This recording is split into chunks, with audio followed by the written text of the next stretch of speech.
Pemirsa, sudah bergabung bersama kami mantan Hakim Agung Profesor Gayus Lumbun.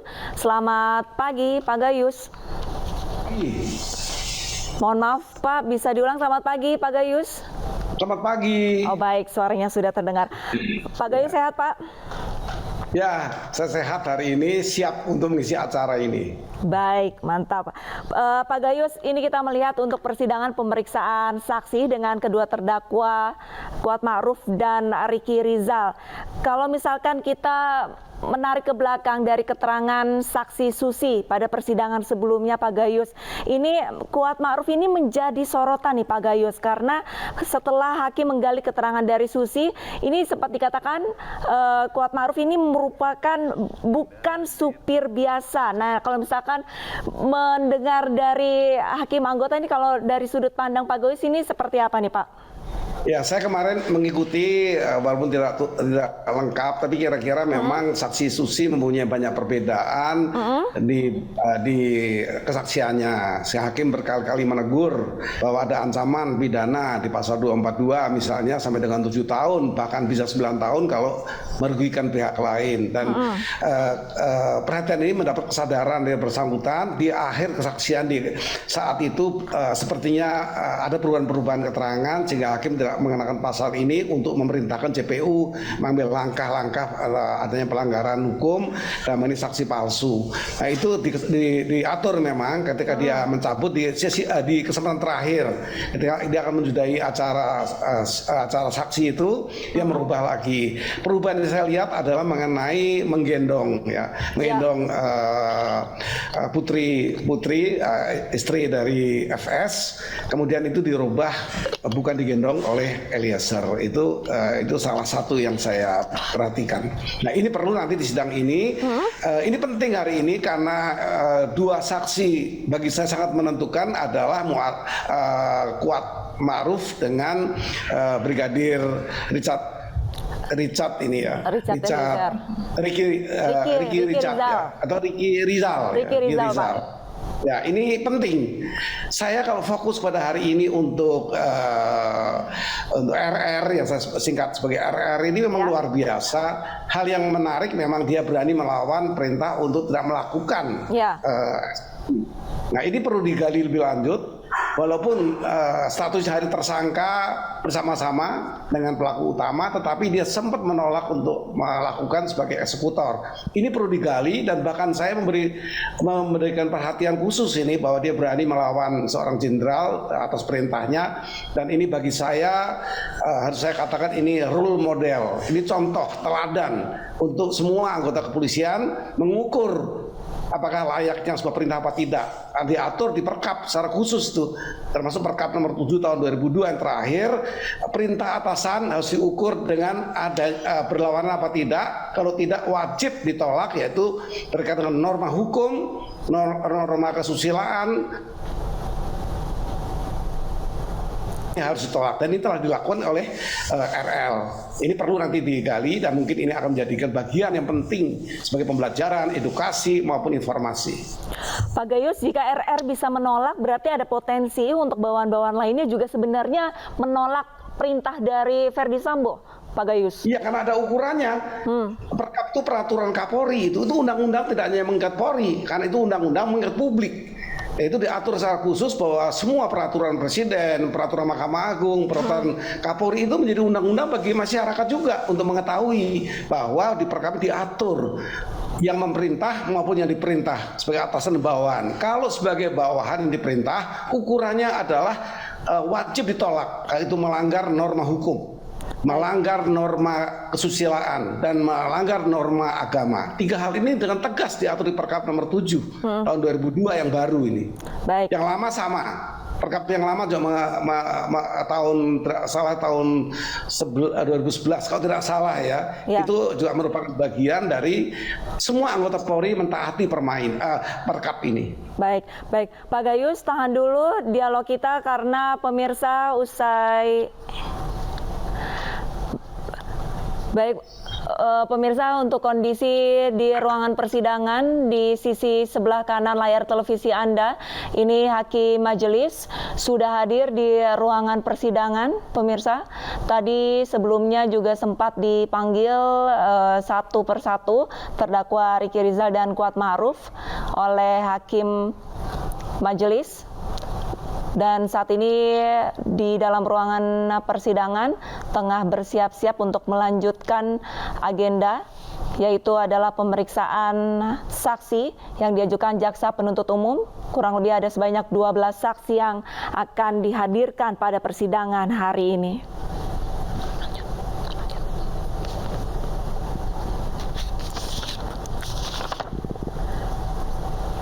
Dan untuk persidangan hari ini, pemirsa, memang diminta oleh Hakim Ketua pada persidangan putusan sela seminggu yang lalu. Mereka berdua memang diagendakan bersama-sama menjalani sidang pemeriksaan saksi pada hari ini.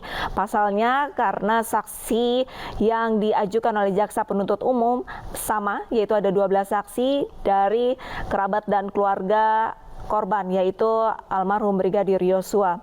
Untuk persidangan tidak disiarkan dengan audio ataupun tanpa audio. Alasan persidangan tidak ada suara, pemirsa, ini adalah karena keputusan hakim yang mutlak yang harus diikuti sesuai peraturan persidangan. Dikarenakan keterangan saksi mungkin mengandung keterangan yang bersifat sensitif dan hanya untuk konsumsi persidangan. Untuk keluarga dari almarhum Brigadir Yosua sudah mulai memasuki ruang persidangan, pemirsa. Dan kita lihat ayah dari Brigadir Yosua, Samuel Huta Barat, sudah masuk dan sudah duduk di paling depan. Di samping kiri Samuel Huta Barat terdapat istrinya, itu Rosti Simanjuntak, ibunda dari almarhum Brigadir Yosua. Untuk persidangan pada hari ini diketuai oleh Majelis Hakim Wahyu Iman Santosa, pemirsa, dengan kedua anggotanya yaitu Morgan Simanjuntak dan Alimin Ribut Sujono.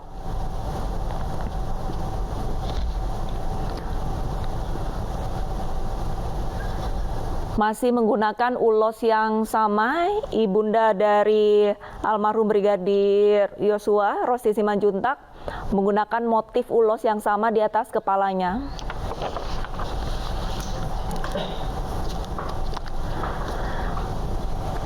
Pak Gayus, kita lanjutkan dialog kita. Pak Gayus, berarti memang silakan. Ya, berarti sebenarnya memang ada potensi untuk para bawahan Verdi Sambo sebenarnya untuk menolak. Namun kenapa mereka justru bisa dikatakan ikut alur, ikut arus dari perintahnya dari Verdi Sambo? Apakah karena takut Verdi Sambo bintang 2, Pak Gayus? Saya tidak berpikir demikian ya, karena setiap anggota Polri itu tentu tahu perkap ini dan wajib perkap ini diketahui, termasuk hakim. Hakim juga mengetahui apa itu disebut sebagai kode etik dan perilaku hakim. Kita semua punya, ya itu kita tahu sebenarnya hal itu, dan semua apapun pangkatnya tentu dia telah kita dilantik, dididik, itu tahu perkap ini. Ini peraturan yang mengikat bagi mereka juga buat masyarakat. Dulu diawali dengan perkap 14 nomor 14 tahun 2011, baru diperbarui. Artinya dimanapun dia dilantik yang ada di sidang ini tentu terkait dengan itu. Nomor 7 tahun 2022 sama isinya, bahwa semua perintah atasan harus ditolak, wajib ditolak bunyinya itu kalau melanggar berbagai hal tadi yang saya sebutkan, norma hukum, norma agama, dan norma kesusilaan, itu wajib. Sehingga saya mengatakan ini semua perlu dipertanyakan, kenapa ikut gitu. Apakah kalau disuruh masuk ke jurang juga ikut ke jurang? Ini seperti itukah kewajiban mentaati perintah atasan? Itu perlu diperjelas. Berbeda dengan perintah jabatan, tentu harus dibedakan. Berbagai perintah itu mempunyai kaitan, mempunyai makna, mempunyai karakteristik ya. Jadi harus mentaati undang-undang juga sama. Itu semua harus diperhatikan untuk semua yang wajib untuk tahu itu, dan ke depan nanti ketika tayang hari ini oleh iNews, mungkin publik juga baru bisa menyadari apa pelanggaran utama dari seorang anggota Polri itu untuk melakukan perintah yang salah. Para anggota Polri ini sebenarnya berhak untuk menolak perintah atasan. Kalau misalkan kita melihat Ricky Rizal bisa menolak dikarenakan pernah tinggal ataupun tinggal di satu rumah dengan Verdi Sambo. Lantas bagaimana anggota-anggota Polri lainnya yang notabene ikut terseret? Kalau misalkan kita melihat ada Hendra Kurniawan, ada Agus Nurpatria, ini mereka sebenarnya bisa dikatakan mengetahui skenario. Dengan kata lain, mereka mengiyakan, mengikuti arus dari skenario yang sudah dibuat, adanya dugaan pelecehan seksual, lalu menutupi pembunuhan, penembakan. Kalau misalkan untuk anggota Polri yang lainnya, Pak Gayus, ini seperti apa? Apakah mereka sebenarnya punya kuasa untuk menolak nih? Seperti Cuk, Baikuni, ini mereka sebenarnya kan tidak tahu menau, Pak. Iya, dikecualikan bagi yang tidak tahu menahu, tapi ketidaktahuannya itu kan kita ukur. Bagi seorang anggota Polri melihat dan diperintah untuk merusak alat yang bisa berbicara, bisa menjelaskan kejadian ketika itu, yaitu CCTV, ini kan juga ada rasa penugasan yang tepat. Kalau orang biasa, satpam atau mungkin anggota RT RW itu mungkin tidak berkaitan ya. Tetapi kalau seorang anggota Polri diperintah atasannya untuk merusak barang yang sehari-hari mereka gunakan sebagai reserse untuk kepentingan pembuktian, apakah dia tidak perlu bertanya perintah yang tadi, apakah ini tidak melanggar norma hukum yang mengatur bahwa ini alat digunakan. Kemudian agama dan yang lain itu, kesusilaan, itu semua rangkaian perintah itu melalui peraturan Kapolri yang wajib diketahui. Dengan bagi saya, ukuran saya secara hukum pidana adalah adanya willing and wanton, adanya willingly and knowingly, pengetahuan untuk itu. Ini harus digali. Willingly-nya apa? Balance-nya apa? Orang ini mau mentaati karena dilarang tapi ditaati juga. Apa mengharapkan apa? Atau menginginkan hal apa? Ini semua perlu digali pada pemeriksaan kesaksian ini untuk anggota-anggota yang berkaitan dengan perpol ya, perkap itu. Ada perpol, ada perkap itu yang bersama. Nah, jadi ini pendapat saya, saksi wajib. Bagi saya malah terlepas dari kesalahan yang lain, Barada RR ini patut mendapat reward untuk contoh, role model ke depan. Ini siaran hari ini juga mungkin saya sampaikan itu, memahami bahwa ada larangan atas perintah. Dan dia mempunyai keberanian untuk menolak seorang jenderal untuk tidak melakukan perintah itu. Ini role model bagi saya, terlepas dari dia terkait dengan hal yang lain. Kalau misalkan tadi Anda katakan Pak Gayus harus diberikan reward, apakah dengan adanya dia menolak bisa dikatakan akan mengurangi hukuman, Pak Gayus? Tidak, itu tidak berkaitan ya, karena itu kewajiban untuk menolak undang-undang, tapi melakukan tidak mendapat apa-apa. Kalau kita melanggar lalu lintas yang dilarang masuk, kita tidak pernah mendapat reward upah ya. Tapi kalau teman melanggar, itu kita kena sanksi. Jadi undang-undang memang betul pertanyaannya, ada dua macam undang-undang, yang kalau dilakukan dapat reward, tapi ada yang kewajiban melakukan ya tidak dapat apa-apa. Itu sudah diatur di undang-undang, kita wajib melaksanakan. Untuk rewardnya apa, Pak? Bagi saya, kalau ini dipakai berdasar sehingga tidak terjadi pembunuhan, tidak ada orang mati kalau semua orang menolak seperti RR ini. Nah, rewardnya mungkin hakim akan mempertimbangkan ada niat baik, ya. Ada niat baik, pernah ada terselip niat baik. Bahwa kemudian ada yang berniat tidak baik, nah itu kan tanggung jawab orang itu. Rewardnya bagi saya ya mungkin satu kehormatan lah. Seorang bawahan berani menolak atasan, dan ini bisa dicontoh pada semua orang yang mendapat perintah atasan yang tidak layak ya, termasuk para pegawai swasta. Kalau disuruh oleh pimpinannya tapi melanggar hal-hal yang saya sebut tadi, norma hukum terutama, ya tentu akan menjadi bagian mengedukasi masyarakat. Berbicara niat baik ataupun niat buruk, kalau misalkan kita kalau misalkan saya simpulkan RR ini ada niat baik untuk menolak, tapi di sisi lain ada bisa dikatakan niat buruk Pak Gayus dari terdakwa KM karena menyembunyikan pisau. Mereka sudah mengetahui skenario dan berjaga-jaga jika almarhum ini memberontak. Makanya Kuat Ma'ruf ini menyediakan pisau di dalam tasnya. Nah ini kalau misalkan dari sudut pandang hukum seperti apa Pak?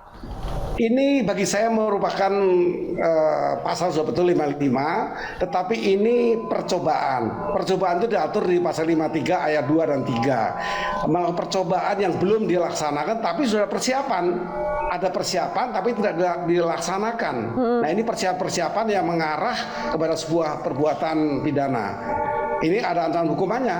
Ancaman hukumannya hanya dikurangi sepertiga hukuman pokok atau hukuman yang dijatuhkan karena itu tidak lahir di hatinya. Pisau tetap akan menjadi target penggunaan.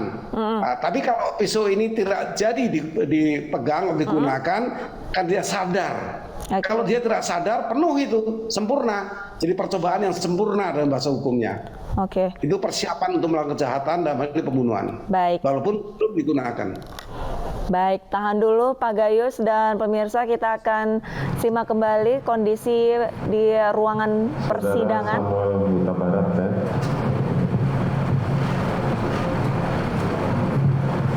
Ya Pak, kita ngulang lagi nih Pak kesaksian Bapak yang kemarin Pak ya. Siap. Coba saudara ceritakan bagaimana awalnya saudara mendengar bahwa peristiwa saat anak saudara dinyatakan telah meninggal.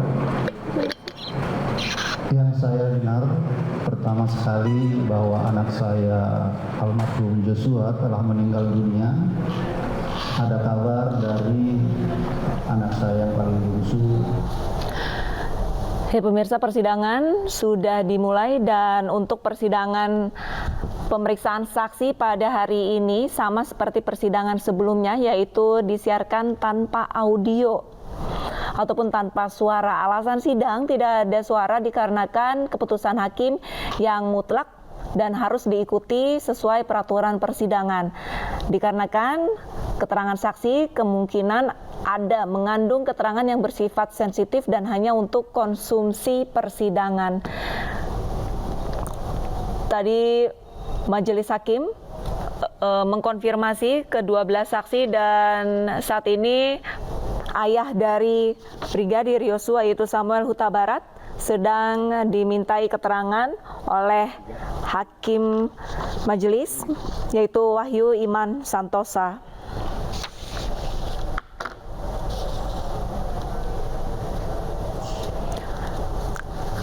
Baik, Pak Gayus masih bersama saya. Pak Gayus, kita lanjutkan dialog kita. Ya. Baik, Pak Gayus ini berbicara mengenai untuk persidangan hari ini memang disiarkan tanpa audio, tapi sejumlah teman-teman media lainnya juga mengutip pernyataan dari para saksi ke khalayak umum. Kalau misalkan menurut Anda, apakah untuk kutipan-kutipan ini efektif menguak fakta yang dari dalam persidangan agar masyarakat ini tahu, Pak Gayus? Ya, saya pikir ini cukup efektif ya, walaupun tidak dapat disuarakan kan ini diatur di undang-undang juga ya. Undang-undang tentang kekuasaan kehakiman nomor 88 tahun 2009 ini di pasal 13 memang mengharuskan sidang itu terbuka untuk umum di semua persidangan kecuali yang ditentukan oleh undang-undang. Sidang tentang tentang mengadili anak-anak ya, tentang kesusilaan dan rahasia negara, hanya itu saja yang dibatasi tertutup.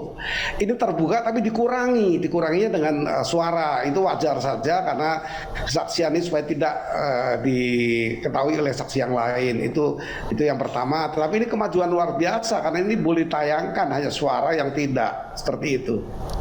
Tapi kalau misalkan jika tidak mempengaruhi saksi-saksi lain, tapi kan saksi-saksi lain dengan kata lain dapat menonton tayangan dari media-media dan bisa mendengarkan kutipan dari saksi yang sudah diperiksa. Apakah nantinya bisa dikatakan mampu mempengaruhi keterangan dari mereka? Ya itu sudah diminimalis lah, paling tidak sekurang-kurangnya tidak langsung seperti itu.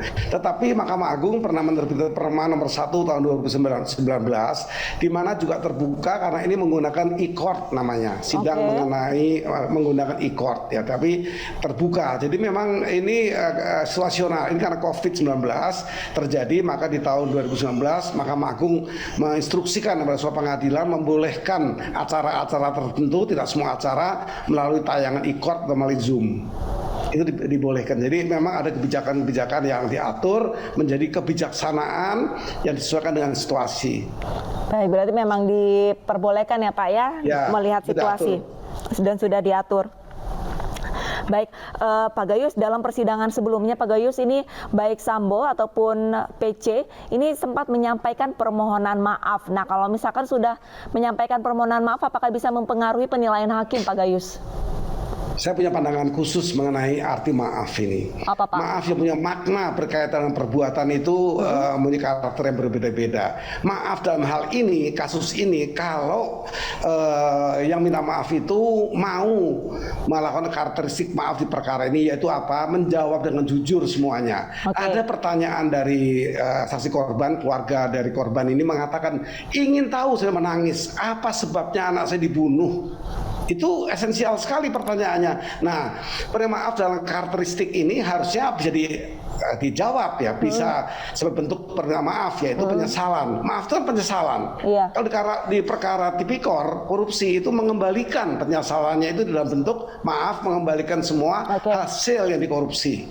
Kalau narkotika dan terorisme itu memutus semua sel-sel dari yang dilakukan. Itu semua bentuk-bentuk maaf yang bermakna untuk berkaitan dengan perkaranya. Jadi memang saya memandang maaf ini baik, tapi maaf ini harus terwujud dengan arti maaf yang sesungguhnya dalam perkara ini. Tapi di sisi lain, ayahanda dari Yosua pada saat diwawancari oleh rekan saya Burhan Silaban, ini juga sempat menyampaikan bahwa dari pihak keluarga melihat tidak ada ketulusan Pak dari Sambo maupun PC. Kalau menurut Anda bagaimana Pak? Ya itu tentu keluarga yang merasakan beban yang paling berat, penderitaan berat ya memang keluarga korban. Wajar saja omongan seperti itu. Tapi kalau di pandangan saya dari sisi keadilan, maka maaf itu akan bermanfaat. Ya maaf yang mempunyai arti, mempunyai karakteristik kejahatan ini. Keluarganya, ibunya nangis-nangis di kemarin dan tadi tidak salah, tadi ya meminta tolong jawab saya. Kenapa anak saya cukup ditembak mati? Itu yang esensial sekali. Nah, maaf itu dalam arti penyesalan harus bisa memenuhi ini, baru mengandung arti yang karakteristiknya terhadap perbuatan ini yang diharapkan oleh keluarga korban. Itu maksud saya. Berarti tergantung nanti penilaian hakim ya Pak ya, apakah maaf hakim dari... akan menilai ya, betul sekali. Hakim akan menilai dengan baik, mungkin ya tidak jauh dari pemikiran saya karena hakim mengadili banyak perkara. Penyesalan yang bisa terwujud dalam bentuk maaf itu apabila kalau di tipikor tadi mengembalikan hasil korupsinya. Kalau di cara lain dipotong sel-sel yang bisa berkaitan dan dia menjadi tidak melakukan lagi. Itu maaf dalam arti penyesalan. Tapi kalau misalkan dari kasus pembunuhan berarti permohonan maaf ini bisa disampaikan dengan menjawab secara jujur ya Pak ya? Ya, secara jujur, secara tulus, itu penyesalan yang sebenarnya dalam bentuk maaf. Tapi di sisi lain Pak Gayus, ini dari pihak keluarga Yosua ini sempat mengatakan bahwa Yosua ini dibunuh untuk menutupi sebuah tindakan kejahatan. Nah ini maksudnya apa Pak? Apakah memang benar ada motif tertentu yang belum terkuak di dalam persidangan Pak Gayus? Ya itu nanti hakim akan mengejar itu. Hakim akan mendalami maksud saya apakah itu betul ada hal itu. Kan tidak hanya satu keterangan saja.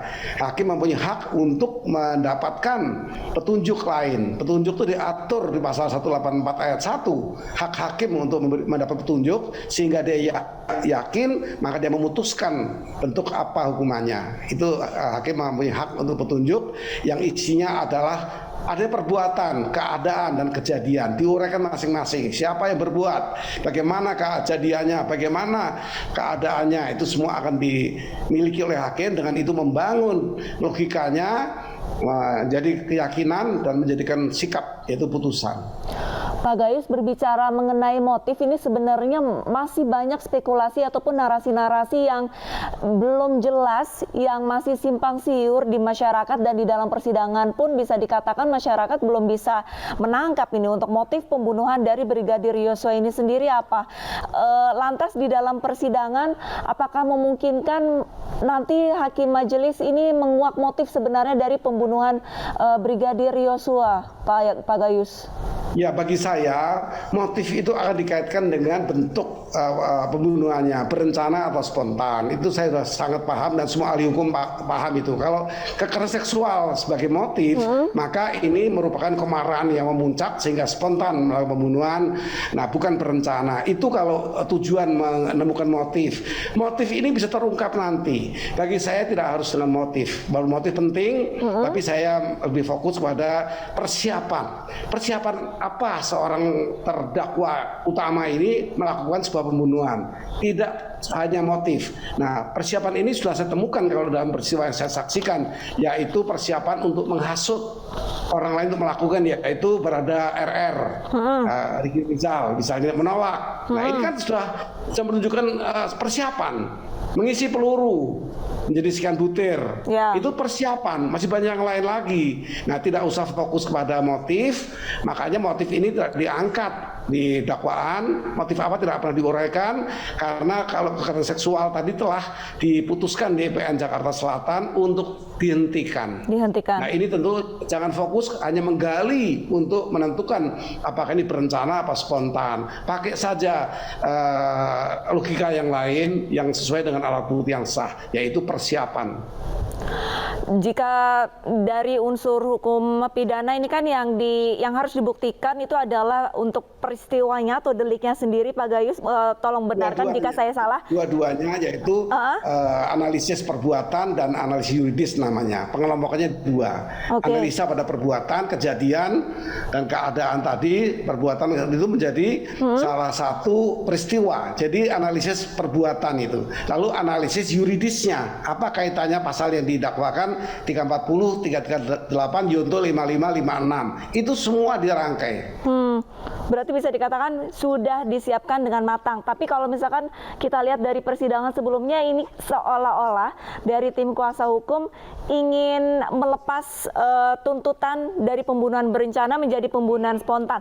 Apakah memungkinkan, Pak Gayus? Karena jika dilihat dari keterangan Eliezer juga bahwa mereka sudah menyembunyikan senjata dari almarhum Yosua, dan mereka juga sudah menyiapkan pistol, ada juga yang sudah menyiapkan pisau, dan untuk Verdi Sambo sendiri juga sempat disampaikan bahwa sudah bersiap-siap dengan menggunakan sarung tangan. Nah, apakah mereka semua bisa terlepas dari tuduhan pembunuhan secara spontan, Pak Gayus?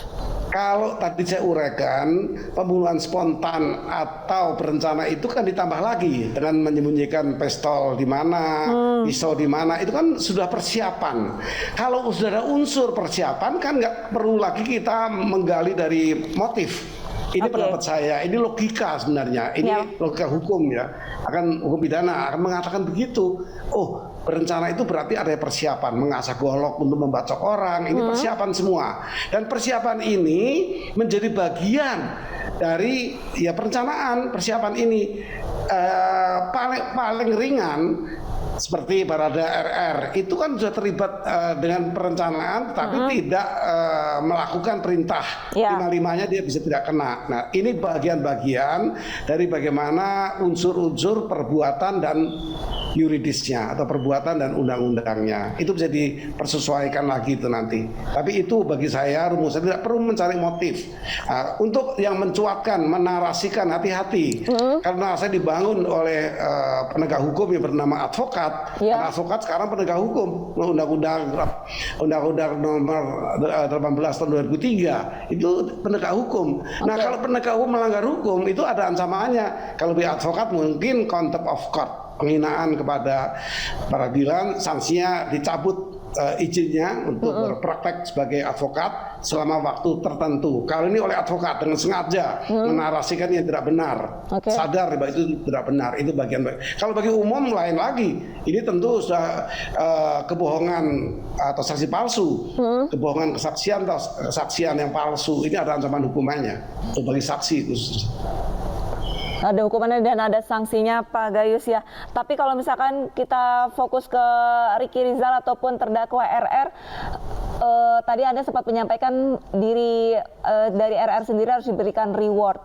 Namun untuk tuntutan dari ataupun dakwaan dari jaksa penuntut umum, ini bisa dikatakan Ricky Rizal memang menolak, tapi tidak ada upaya untuk mencegah ataupun mengingatkan almarhum Yosua supaya menyelamatkan diri. Nah, kalau misalkan dari sudut pandang ini, menurut Anda seperti apa, Pak Gayus? Mencegah itu memang debatable, bahwa itu adalah satu kewajiban atau hak. Ya. Kalau saya lihat dari undang-undang sebagai hak untuk menyampaikan bahwa akan terjadi kejahatan. Ya, orang lihat orang mengasah golok, wah ini ada rencana dan memang itu rencana untuk membunuh atau melukai orang. Tetapi itu hak atau kewajiban. Silakan cari di literatur, tidak menemukan itu. Apakah hak dan kewajiban dia terancam hukuman? Maka itu masih seimbang. Haknya adalah melaporkan. Di sana tidak disebut kewajiban melaporkan, tapi hak melaporkan di undang-undang itu.